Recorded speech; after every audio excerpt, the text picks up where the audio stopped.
বাগেরহাট ইতিহাস, ঐতিহ্য আর মুসলিম স্থাপত্য শিল্পের নিদর্শনে ভরপুর একটি জেলা। অসংখ্য প্রত্নতাত্ত্বিক স্থাপনা ছড়িয়ে ছিটিয়ে রয়েছে বাগেরহাট জেলার আনাচে কানাচে।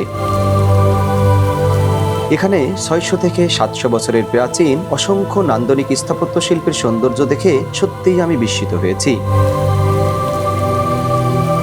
অবাক চোখে তাকিয়ে দেখেছি আধুনিক প্রযুক্তির ব্যবহার ছাড়া বিরাট আকৃতির স্থাপনাগুলো কিভাবে তৈরি হয়েছিল। লোহা বা রড ব্যতীত শুধুমাত্র ইট আর চুন সুরকির মিশ্রণে নির্মিত বিরাট বিরাট স্থাপত্য শিল্প শত শত বছর ধরে কালের সাক্ষী হয়ে মাথা উঁচু করে দাঁড়িয়ে আছে। প্রায় 700 বছরের প্রাচীন মুসলিম স্থাপত্য শিল্পের সৌন্দর্য দেখতে এই রমজানে আমরা ছুটে গিয়েছি বাংলাদেশের দক্ষিণ অঞ্চলে অবস্থিত মসজিদের শহর বাগেরহাট জেলায়। বাগেরহাট জেলায় অসংখ্য প্রত্নতাত্ত্বিক স্থাপনা রয়েছে। এর মধ্যে আজ আমরা ঘুরে দেখেছি খান জাহান আলী রহমতুল্লাহ আলাইহির সমাধি বা মাজার এবং তার সময়ে নির্মিত 1 গম্বুজ বিশিষ্ট মসজিদ, 9 গম্বুজ বিশিষ্ট মসজিদ, 10 গম্বুজ বিশিষ্ট মসজিদ, বিবি বেগুনি মসজিদ, 1 গম্বুজ বিশিষ্ট সিংগাইর মসজিদ এবং ইউনেস্কো বিশ্ব ঐতিহ্যবাহী তালিকাভুক্ত দৃষ্টিনন্দন 60 গম্বুজ মসজিদ। দিন শেষে ছোট ভাই রবিন ও বিল্লালকে সাথে নিয়ে ঐতিহাসিক 60 গম্বুজ মসজিদে ইফতার করেছি। রবিনের অনুরোধে সন্ধ্যার পর প্রথমবারের মতো চুইঝালের মাংসের স্বাদ গ্রহণ করতে বাগেরহাট থেকে ছুটে গিয়েছি খুলনা জেলায়। সেখান থেকে রাতে বাইক রাইড করে ফরিদপুরে ফিরে এসেছি। তাহলে আর দেরি না করে চলুন ভিডিওটি শুরু করা যাক। হ্যালো এভরিওয়ান, আসসালামু আলাইকুম। আশা করি সকলেই ভালো আছেন। This is traveller Tahidul Islam and welcome to my YouTube channel. এখন সময় হচ্ছে সকাল 8:43 আর আমরা ফরিদপুর থেকে যাত্রা শুরু করলাম। বিসমিল্লাহির রহমানির রহিম, আল্লাহর নাম নিয়ে আমাদের যাত্রা শুরু করেছি। আমাদের গন্তব্য তো আজ বাগেরহাট, আপনারা জানেন। খান জাহান আলীর দেশে আমরা আজ ঘুরতে যাচ্ছি। আমরা ঘুরবো এবং আপনাদেরকে ঘুরে ঘুরে দেখাবো, আপনাদের সাথে শেয়ার করব। 900 টাকার তেল নিলাম, দেখি 900 টাকা আশা করা যায় আমরা ঘুরে চলে আসতে পারবো। মাঝখান থেকে আমরা এই যে বামে বোয়ালমারি যে রোড চলে গিয়েছে, আলফাডাঙ্গা বোয়ালমারি, এই রোডে ঢুকে পড়লাম। আসলে ম্যাপে সার্চ দিয়েছিলাম, দেখলাম ভাঙা হয়ে গেলে একটু সময় কম লাগে, 15 থেকে 20 মিনিট। কিন্তু ফরিদপুর থেকে ভাঙা পর্যন্ত রাস্তাটা আসলে ভীষণ খারাপ। এর জন্য ওদিক দিয়ে না যেয়ে আমি এই দিকে রাস্তাটা চুজ করেছি। এইখান থেকে আমরা চলে যাবো আলফাডাঙ্গা। আলফাডাঙ্গা থেকে কাশিয়ানি উঠবো আমরা, যে রাস্তা খারাপ হলে আসলে বাইক চালানোটা খুবই কষ্ট। তারপরে রোজা থেকে ভাঙা রাস্তায় বাইক চালাতে গেলে মনে করেন খবর হয়ে যাবে। আরো পথ কিন্তু কম নয়, সব মিলে প্রায় 350 কিলোমিটারের বেশি পথ আমার হয়তো চালানো হবে। আমরা চলে আসছি সাতর বাজারে, আর এই বাম পাশে হচ্ছে সাতর শাহী মসজিদ, ঐতিহাসিক আলাউদ্দিন হোসেন শাহী আমলের এই মসজিদটি। সাতর পর্যন্ত রিসেন্টলি বেশ কয়েকবার আসা হয়েছে, কিন্তু আলফাডাঙ্গার এদিকে অনেকদিন যাওয়া হয় না, প্রায় 7-8 মাস বা তারও বেশি সময় আসা হয় না। আমরা এখন আছি বোয়ালমারি বাজার, আর এদিকে ভ্যানের এত চাপ, চিন্তা করছি যে গোপালগঞ্জের রোড দিয়ে গেলেই ভালো হতো। আমরা আলফাডাঙ্গা পার হয়ে চলে আসছি, আর এই রাস্তাটা কিন্তু দারুণ সুন্দর। দুই পাশে ফসলের মাঠ, এই পাশ দিয়ে রেল লাইন চলে গিয়েছে এবং সকালবেলার এই প্রকৃতি, সরিষা ফুল ফুটেছে, বেশ ভালো লাগছে। আসলে আমাদের বাংলাদেশের গ্রাম বাংলার যে প্রকৃতি, এর আসলে তুলনা হয় না। কাশিয়ানি পার হয়ে চলে আসছি, সামনে ভাটিয়াপাড়া মোড়, সামনের দিকে হচ্ছে নড়াইল যশোর, যার জন্য সোজা আমরা বামে চলে যাবো গোপালগঞ্জ। আমরা গোপালগঞ্জ সড়কে আছি, আর এই সড়কে বাইক চালানোর একটা দারুণ মজা আছে। বেশিরভাগ জায়গায় আছে সড়কটা স্ট্রেট এবং সড়কটা তো খুবই সুন্দর এবং বেশ চওড়া। আরো দুই পাশের এই রাস্তাগুলো এখন আরো সুন্দর করে মেরামত করছে। চলে আসছি গোপালগঞ্জের কাছাকাছি এসে এইখানে দেখেন কিভাবে একটা দিগন্তকারী আল্লাহ বাঁচিয়েছে, যে অন্তত এই গাছে মেরে দিতে পেরেছে। এই গাছে না মারলে ওই নিচে কিন্তু গর্ত। আসলে সবাই একেবারে হতাশার মধ্যে আছে, আল্লাহ আমাদের সহায়ক। রাস্তায় এরকম অ্যাক্সিডেন্ট দেখলে আসলে বাইক চালাইতে নার্ভাস হয়ে যেতে হয়। ডান দিকে চলে গেছে হচ্ছে গোপালগঞ্জ শহর, আর আমরা বাগেরহাটের দিকে চলে যাচ্ছি সোজা। আমরা এখন বাগেরহাটে এসে পৌঁছেছি। বাগেরহাটে এসে যদি বাগেরহাটের ইতিহাস না জানি তাহলে কেমন হয় বলেন? চলেন আমরা আগে বাগেরহাট জেলার ইতিহাস জেনে আসি। বাগেরহাট বাংলাদেশের দক্ষিণ পশ্চিম অবস্থিত খুলনা বিভাগের একটি জেলা। বাগেরহাট জেলার উত্তরে গোপালগঞ্জ ও নড়াইল জেলা, দক্ষিণে বঙ্গোপসাগর, পূর্বে পিরোজপুর ও বরগুনা জেলা এবং পশ্চিমে রয়েছে খুলনা জেলা। বাগেরহাটের নাম কে কবে দিয়েছিল তা বলা দুঃসাধ্য। কারো কারো মতে বাগেরহাটের নিকটবর্তী সুন্দরবন থাকায় এলাকাটিতে বাঘের উপদ্রব ছিল, এজন্য এই এলাকার নাম হয়তো বাঘের হাট হয়েছিল এবং ক্রমান্বয়ে তা বাগেরহাটে রূপান্তরিত হয়েছে। মতান্তরে হযরত খান জাহান আলী রহমতুল্লাহ আলাইহির প্রতিষ্ঠিত খলিফাত ই আবাদ এর বিখ্যাত বাগ অর্থ বাগান এই অঞ্চলে এতই সমৃদ্ধি লাভ করে যে তা থেকেই হয়ে দাঁড়িয়েছে বাগের আবাদ তথা বাগেরহাট জেলার নাম। তবে সবচেয়ে গ্রহণযোগ্য মতটি হচ্ছে শহরের পাশ দিয়ে প্রবাহিত ভৈরব নদীর উত্তর দিকের হারিখালি থেকে বর্তমান নাগের বাজার পর্যন্ত যে লম্বা বাঁক অবস্থিত, পূর্বে সে বাঁকের পুরাতন বাজার এলাকায় একটি হাট বসত, আর এই হাটের নামে এই স্থানটির নাম হলো বাকের হাট। ক্রমান্বয়ে বাকের হাট পরিবর্তিত হয়ে বাগেরহাট জেলার নাম। এই সামনে হচ্ছে খান জাহান আলীর মাজার। আমাদের আজকের ট্যুরের প্রথম গন্তব্য হচ্ছে খান জাহান আলী রহমতুল্লাহ আলাইহি এনার মাজারে যাওয়া, যিনি আসলে এই বাগেরহাট জেলাটি বা শহরটি যার হাত ধরে গড়ে উঠেছিল এবং এই শহরের সবচেয়ে নান্দনিক স্থাপনাগুলো যার হাতে তৈরি। চলেন আমরা প্রথম খান জাহান আলীর মাজার থেকে ঘুরে আসি।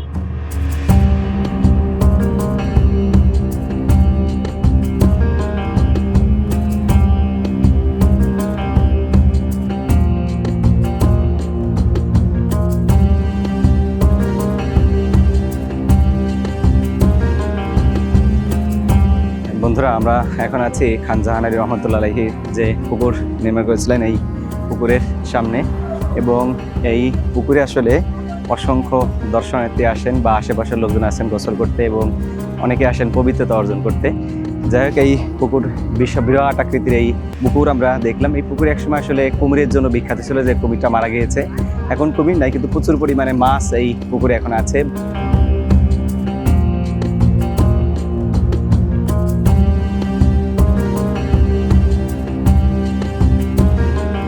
বন্ধুরা, আমাদের এই খান জাহান আলী মাজার এবং খান জাহান আলীর যে এখানে একটা এক গম্বুজ বিশিষ্ট মসজিদ, এইটা ঘোরাঘুরি শেষ। আমরা এখান থেকে বিদায় নিচ্ছি। আমরা এখান থেকে চলে যাব 9 গম্বুজ বিশিষ্ট মসজিদ দেখতে। চলেন আমরা এখান থেকে বের হই এবং আমাদের 9 গম্বুজ মসজিদের দিকে যাই। 9 গম্বুজ ঘোরাঘুরি শেষে আমাদের আরো বেশ কয়েকটা ঘোরার ইচ্ছা আছে।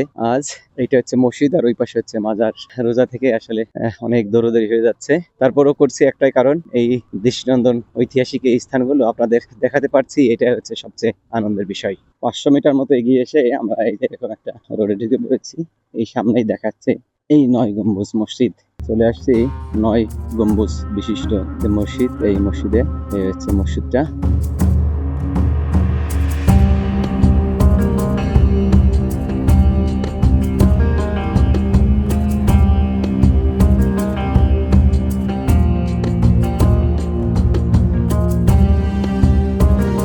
বন্ধুরা, আমাদের এই নান্দনিক দৃষ্টিনন্দন ঐতিহাসিক 9 গম্বুজ মসজিদে ঘোরাঘুরি মোটামুটি শেষ। এখানে আসলে প্রতিদিন শত শত দর্শনার্থী আসে, নারী পুরুষ।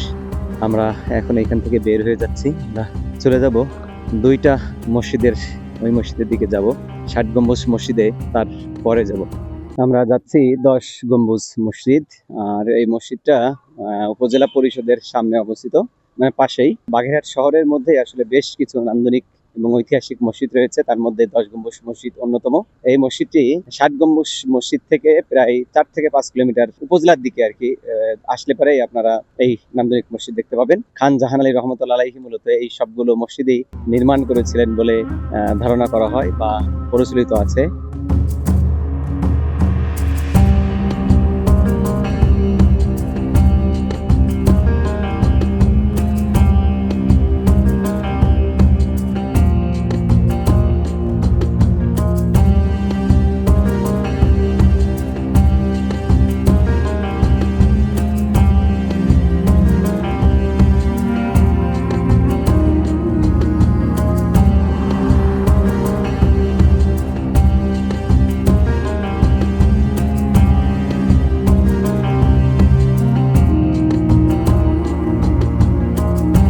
বন্ধুরা, এই মসজিদটা আসলে এখন ব্যাপক সংস্কার কাজ চালানো হয়েছে। আসলে এই মসজিদকে ধরে রাখার জন্য, মসজিদের ঐতিহ্য ধরে রাখার জন্য, মসজিদ যাতে ভেঙে পড়ে না যায় আসলে সেই জন্য সংস্কার করে এই মসজিদকে টিকিয়ে রাখা হয়েছে এবং এখানে নিয়মিত নামাজ হচ্ছে। এই মসজিদের এই আশেপাশে যারা মুসল্লিরা তারা বললেন যে আসলে ঠিকই রাখতেই মূলত এই সংস্কার কাজ করতে বাধ্য হয়েছি। যাই হোক, এখানে 10টি গম্বুজ রয়েছে। গম্বুজগুলো আসলে ছাদের উপরে দেখা যাচ্ছে না এইভাবে, আর ভিতর থেকে আমরা তো আপনাদের দেখানোর চেষ্টা করলাম। আর ভিতরে টাইলস করে একেবারে আধুনিকায়ন করা হয়েছে, যদিও ভিতরে যে পুরাতন যে মূল কাঠামোটা সেটা কিন্তু আগের কাঠামোটাই রয়েছে, জাস্ট বাইরের দিক থেকে এটাকে সংস্কার করা হয়েছে যাতে করে এই মসজিদটা দীর্ঘস্থায়ী আরও মানে বেশি সময় ধরে এই মসজিদে নামাজ আদায় করা যায়। যাই হোক, আমরা এই ঐতিহাসিক স্থানেও ঘুরে গেলাম, আপনাদের দেখিয়ে নিয়ে গেলাম। বন্ধুরা, 10 গম্বুজ মসজিদ আমাদের মোটামুটি ঘোরাঘুরি শেষ। 1 গম্বুজ বিশিষ্ট একটি ঐতিহাসিক মসজিদ রয়েছে, যে মসজিদটি আসলে খান জাহান আলী রহমতুল্লাহ আলাইহি নির্মাণ করেছিলেন বলে ধারণা করা হয়। বন্ধুরা, আমরা এখন আছি 60 গম্বুজ মসজিদ। এই যে দেখেন, নান্দনিক দৃষ্টিনন্দন। আজকের আমার এই জায়গাটায় আসার হচ্ছে মূল কারণ, এই জায়গায় আমরা আসবো ইনশাল্লাহ। পরে এই মসজিদ 60 গম্বুজ মসজিদের পিছনের যে রাস্তাটা, এই রাস্তাটা দিয়ে আমরা চলে যাচ্ছি আমাদের এখন নতুন যে গন্তব্য, এই গন্তব্য। এর পরবর্তীতে আমরা ওইদিকে যাবো ইনশাল্লাহ। আগে চলেন 1 গম্বুজ বিশিষ্ট মসজিদ দেখে আসি, তারপরে 60 গম্বুজ মসজিদ দেখবো ইনশাল্লাহ। ওয়াও, খুবই সুন্দর এই মসজিদটা।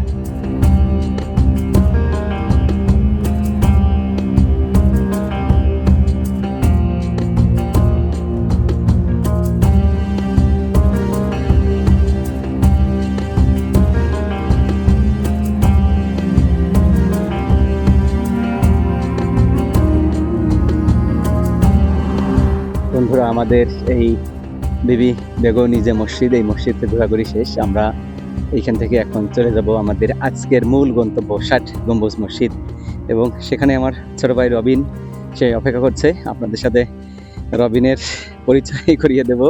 আর ওইখানে আমরা আজকে ঘোরাঘুরি শেষে ইফতারি করার চিন্তা ভাবনা আছে, যেহেতু রোজা আছি। তাহলে চলুন আমরা 60 গম্বুজ মসজিদের দিকে এগিয়ে যাই। দারুণ লাগলো এই মসজিদটা, আসলে খুবই নান্দনিক দৃষ্টিনন্দন। সেই সময় এত সুন্দর সুন্দর মসজিদ তৈরি হয়েছিল, দেখেই খুবই ভালো লাগে। 60 গম্বুজ মসজিদ হচ্ছে এই যে 60 গম্বুজ মসজিদ, আর আমরা ঠিক পিছনে ওই পাশে হচ্ছে মেন রাস্তাটা। আর এইখানে দেখেন লেখা আছে প্রত্নতত্ত্ব অধিদপ্তর দেখিয়ে দিয়েছে, এইদিকে হচ্ছে খান জাহান আলী রহমতুল্লাহ বসতভিটা এবং পেয়াচিন যে রাস্তাটা। চলেন আমরা খান জাহান আলীর যে বসতভিটাটা পাওয়া গেছে ঘুরে, সেটা একটু দেখে আসি। যেহেতু এই বাগেরহাট জেলার সৃষ্টি আসলে এই খান জাহান আলী রহমতুল্লাহ আলাইহির হাত ধরেই, এই জায়গাটাতেই মূলত খান জাহান আলী রহমতুল্লাহ আলাইহির বসতভিটা ছিল। এখন প্রত্নতত্ত্ব বিভাগ এটাকে আসলে মাটি চাপা দিয়ে রেখেছে। এখানে নেম ফলকটা আছে, এই কিছু কিছু ইট এখনো দেখেন, বিশাল জায়গা। এই যে কিছু কিছু ইট দেখেন এখনো মাটির নিচে যেরকম আছে, এই যে এগুলো খনন করে বের করা হয়েছিল এবং পরবর্তীতে আবার মাটি চাপা দিয়ে রাখা হয়েছে, যেটা যেভাবে ছিল ওইভাবেই। খান জাহান আলী রহমতুল্লাহ আলাইহির বসতভিটার মূল একটা কাঠামো, এইখানে হয়তো বসবাস করতেন। এটা মাটি খুঁড়ে পাওয়া গিয়েছে। যাই হোক, আমরা এখানে আর দাঁড়াবো না। এই বিশাল জায়গাটা এখন প্রত্নতত্ত্ব বিভাগ সংরক্ষণ করে রাখছে। দেখেছেন এই জায়গাটাও এই বসতভিটার একটা চিহ্ন পাওয়া গিয়েছে। যাই হোক, আমরা এই জায়গাটাও ঘুরে দেখে গেলাম এই বসতভিটার নিদর্শন। এটা হচ্ছে 60 গম্বুজ মসজিদের গাড়ি পার্কিং। গাড়ি এখানে আমরা পার্কিং করব, এরপরে আমাদের আজকের আকর্ষণীয় স্থান এখানে চলে যাব। বন্ধুরা, আমাদের টিকিট কিনা কমপ্লিট। 30 টাকা করে টিকিট নিয়েছে প্রতিজন প্রতি। 60 গম্বুজ মসজিদে খুলনা থেকে আমার 2জন ছোট ভাই ওরা চলে আসছে আমার সাথে ঘুরতে। ওদের সাথে আপনাদের পরিচয় করিয়ে দেব। এই হচ্ছে মুস্তাফিজুর রহমান রবিন, আমার খুব স্নেহের এক ছোট ভাই। ও হচ্ছে ফরিদপুর জেলা স্কুলের একজন মেধাবী শিক্ষার্থী ছিল, এখন খুলনা ইউনিভার্সিটির একজন মেধাবী শিক্ষার্থী, এবং সে খুবই আদরের এক ছোট ভাই। ও খুলনা থেকে চলে আসছে ছুটে, আর সাথে ওর ফ্রেন্ডকে নিয়ে আসছে। ও একটা মাদ্রাসা শিক্ষকতা করে। আমরা 3 জনে মোটামুটি আজকে এই 60 গম্বুজ মসজিদ, ঐতিহাসিক এই ওয়ার্ল্ড হেরিটেজের ঐতিহাসিক এই মসজিদ আমরা ঘুরবো আর আপনাদের ঘুরে দেখাবো ইনশাল্লাহ। বন্ধুরা, আমরা এই 60 গম্বুজ মসজিদের যে জাদুঘর আছে, এই জাদুঘর থেকে বের হলাম। আমাদের রবিন ছোট ভাই সে বলার চেষ্টা করছে। বলো, এর মধ্যে কি কি দেখে আসলে? আর এটা হচ্ছে 60 গম্বুজ মসজিদ এরিয়ার মধ্যে যে একটা জাদুঘর আছে, সেই জাদুঘরটা। এর মধ্যে বাগেরহাটের মানচিত্র আছে। এরপরে হচ্ছে বাগেরহাট জেলায় যেই প্রাচীনকালের যে মসজিদগুলো আছে, বিশেষ করে 1400, 1500, 16 শতকের যে মসজিদগুলো আছে এবং যেগুলো এখনো এক্সিস্ট করতেছে, ওই মসজিদগুলো আছে। বিভিন্ন পোড়ামাটির ফলক আছে। এরপর হচ্ছে একটা চিত্রকর্ম আছে, অর্থাৎ বিভিন্ন বাংলাদেশের সারা বাংলাদেশ জুড়ে প্রাগৈতিহাসিক যুগের যেই মসজিদ আছে সেই মসজিদের সারা বাংলাদেশের অনেকগুলো মসজিদের ছবি আছে। এরপরে হচ্ছে লাস্ট হচ্ছে বাগেরহাটের যে ষাট গম্বুজ মসজিদ আমরা যেখানে আসছি সেই মসজিদের একটা ফলক আছে আর কি, ওইটা দিয়ে বোঝাইছে যে ষাট গম্বুজ মসজিদ এরিয়ার মধ্যে এই জায়গায় এই জিনিসগুলো আছে। বন্ধুরা, মসজিদের সামনের দিকে আসলে বেশ কিছু খোলা জায়গা রয়েছে, যে জায়গাগুলোতে সারা বছরই আসলে বিভিন্ন ধরনের ফুলের চাষ করা হয়ে থাকে এবং এখানে নান্দনিকভাবে ডিজাইনে সাজানো। যেহেতু এটা একটা ওয়ার্ল্ড হেরিটেজের একটা ঐতিহ্যবাহী স্থান, এখানে আসলে দেশ বিদেশ থেকে প্রতি বছরে লক্ষ লক্ষ পর্যটক ছুটে আসেন এবং এটাকে সুন্দর করে সাজিয়ে তোলার জন্য আসলে এইখানে যে কর্তৃপক্ষ আছে তারা আসলে এরকম সুন্দর করে মসজিদের সামনেটা বিভিন্ন ফুলের বাগান দিয়ে সাজিয়ে রাখে। আসলে ভিতরে ঢুকলেও একটা ভালো লাগা কাজ করে। আর আমরা এখন ঠিক মসজিদের গেটের একদম মূল গেটের সামনে চলে আসছি। আমরা এখন মসজিদে প্রবেশ করছি।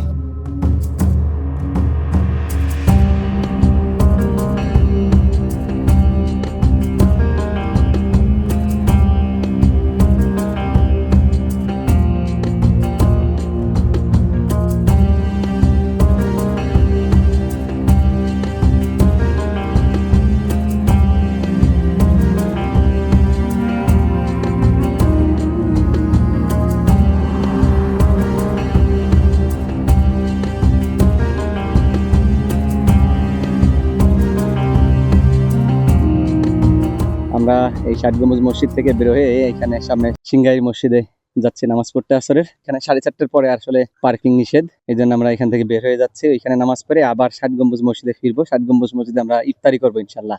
গেট দিয়ে বের হয়ে গেলাম, গাড়ি আর এখানে রাখা যাবে না, এরপরে গাড়ি নিজেদের রিস্কে রাখতে হবে। সিংগাইয়ের মসজিদটা হচ্ছে ষাট গম্বুজ মসজিদের ঠিক বিপরীত পাশেই, গাড়ি এসে এই পাশে রাখবো। আমরা আগে মসজিদে নামাজ পড়ে আসি, যেহেতু সিংগাই মসজিদ এইটা ওই পাশ দিয়েও নামা যায়, আবার এই পাশ দিয়েও পথ আছে। অর্থাৎ এই পাশেও এক গম্বুজ বিশিষ্ট এই মসজিদটা।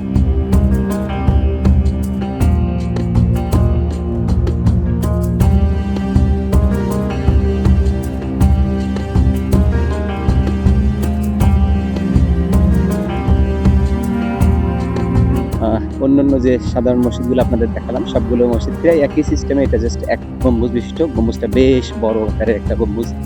এই এক গম্বুজ বিশিষ্ট মসজিদ এটা ভালোই লেগেছে আমার কাছে, নামাজ পড়ে বেশ ভালো লাগলো।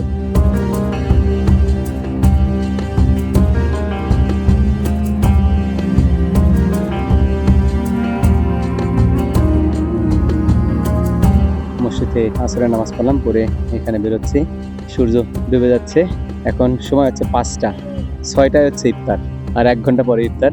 দারুণ একটা ভিউ দেখেছেন, মসজিদের পাশ দিয়ে সূর্যটা ডুবে যাচ্ছে, একেবারে হেলে পড়েছে। সুবহানাল্লাহ। আমরা এখন যাচ্ছি কিছু ইফতার কিনে নিয়ে আসি। ষাট গম্বুজ মসজিদে ইফতার দেয়, কিন্তু ওরা আছে, ওদেরকে বাইরের কিছু না খাওয়ালে কেমন হয় বলেন। এই ষাট গম্বুজ মসজিদ আসলে শহরের তো বেশ বাইরে, আমরা একটু শহরের মধ্যে যাচ্ছি, তারপরে এসে আবার এই মসজিদের এখানে আমরা ইনশাল্লাহ ইফতার করব। আমরা ফল, খেজুর, এরপরে আপেল, কলা, চপ, পেঁয়াজি, বেগুনি, মুড়ি এগুলো নিয়ে আসছি কিনে।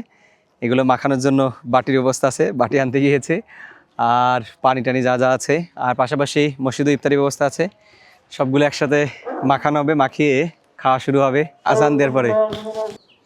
আমাদের ইফতার রেডি। অসাধারণ ভাই, অসাধারণ। ছবি তোলার পর্ব চলতেছে। এখানে মসজিদ থেকে দই, চিরা, এবার জিলিপি, খেজুর দিয়েছে, আর আমরা এই যে ফল টল কিনেছি, সব পেঁয়াজি, বেগুনি টেগুনি কিনেছি। আর এদিকে যে আমার ছোট ভাইরা দেখেন, এই যে ওরা ছবি তোলার পর্ব সারতেছে। ষাট গম্বুজ মসজিদের সামনে আমরা ইফতারি নিয়ে রেডি।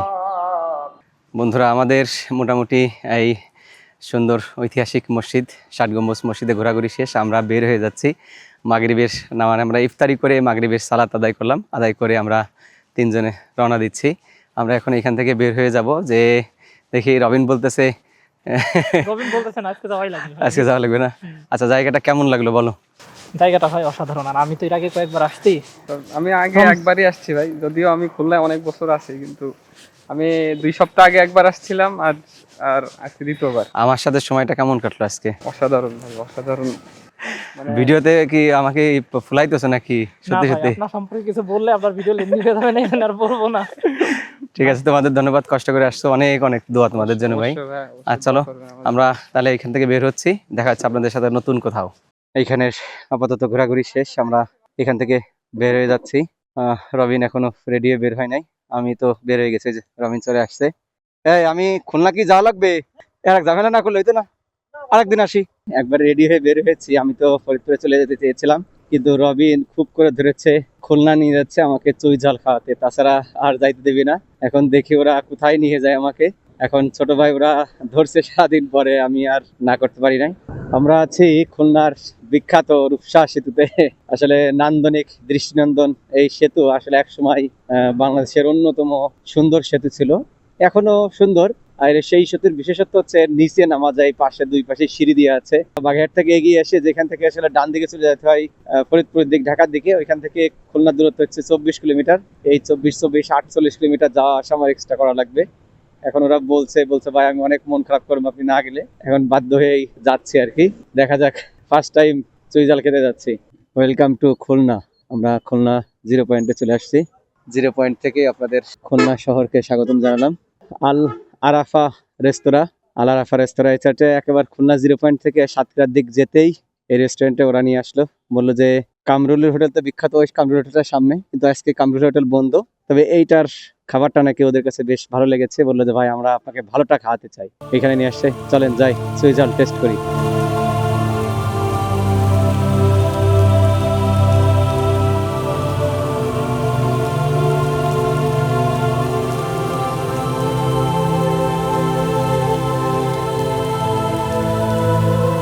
জিরো পয়েন্টে আমার এটা পার্সোনাল ফেভারিট। আমি এখানে আশেপাশে অনেকগুলো আছে, অনেকের অনেকটাই ভালো। এটাই তোমার কাছে সবচেয়ে ভালো লাগে? আমার বন্ধুরা এই যে চলে আসছে চুইঝালের গরুর মাংস, আমি এর আগে কখনো ট্রাই করা হয় নাই। আর এই যে আমাদের ছোট ভাই রবিনও গরুর মাংস পছন্দ করেন, মানে খাইতে পারে না অ্যালার্জির কারণে, ও ভেটকি মাছ নিয়েছে। চলেন খাওয়া শুরু করি। বন্ধুরা ফার্স্ট টাইম আমি চুইঝাল ট্রাই করছি, এর আগে কখনো খাওয়াই নাই। বিসমিল্লাহ। না, চুইঝালের আগে খাই নাই কখনো, সিরিয়াসলি। আমি আপনি পুরো বাংলাদেশ ঘুরছেন। খাওয়া দাওয়া আমি একটু দুর্বল। বিসমিল্লাহ আল্লাহ বারাকাতুল্লাহ। প্রথমবার চুইঝাল। এই নাকি অনেক ঝাল। না না না, হুম? এটা হালকা আপনার হালকা হালকা একটু মানে ঝাঁঝালো টাইপের, এটা বেসিক্যালি ঝাল।